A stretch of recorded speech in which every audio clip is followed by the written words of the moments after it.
இருவேறு இடங்களில் விமானங்களில் தொழில்நுட்ப கோளாறு ஏற்பட்டிருக்கிறது. இது பரபரப்பை ஏற்படுத்தியுள்ளது. கூடுதல் விவரங்களை செய்தியாளர் பாரதராஜாவிடம் கேட்கலாம். பாரதராஜா, என்னென்ன விமானங்களில் தொழில்நுட்ப கோளாறு ஏற்பட்டிருக்கிறது, எந்தெந்த இடங்களில் ஏற்பட்டிருக்கிறது, விரிவான விவரங்களை பதிவு பண்ணுங்க.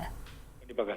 டெல்லியிலிருந்து லேவுக்கு சென்ற இண்டிகோ விமானம் தரையிறங்குவதில் ஏற்பட்ட தொழில்நுட்ப கோளாறு காரணமாக மீண்டும் டெல்லிக்கே திரும்பியதாக, அதாவது டெல்லியிலிருந்து லேவுக்கு செல்ல வேண்டும், புறப்பட்டு சென்ற அந்த லேண்டிங் கியர் பிரச்சனை என்பதை அறிந்த விமானி உடனடியாக கட்டுப்பாட்டு மையத்திற்கு தகவல் தெரிவித்த போது மீண்டும் திரும்ப வரும்படி விமானத்தை அழைத்ததாக, அதாவது புறப்பட்ட இடத்திற்கே மீண்டும் வரும்படி அழைத்ததாகவும், எனவே இந்த விமானம் மீண்டும் டெல்லி இந்திரா காந்தி விமான நிலையத்திற்கே திரும்பியதாகவும் தகவல் வந்திருக்கிறது.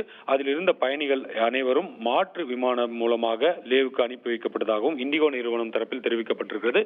இது ஒன்று என்றால், மற்றொன்று ஹைதராபாத்தில் இருந்து திருப்பதி செல்லும் ஸ்பைஸ் ஜெட் விமானத்தில் புறப்பட்ட சில நிமிடங்களிலேயே தொழில்நுட்ப கோளாறு ஏற்பட்டிருக்கிறது. இதன் காரணமாக அந்த விமானமும் மீண்டும் ஹைதராபாத்திற்கே திரும்பியது.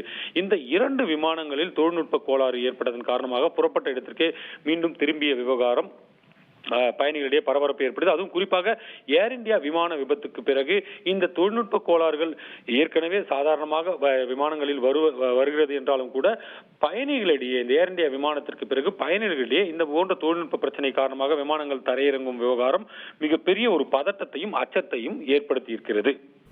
விரிவான விவரங்களுக்கு நன்றி பாரதராஜா.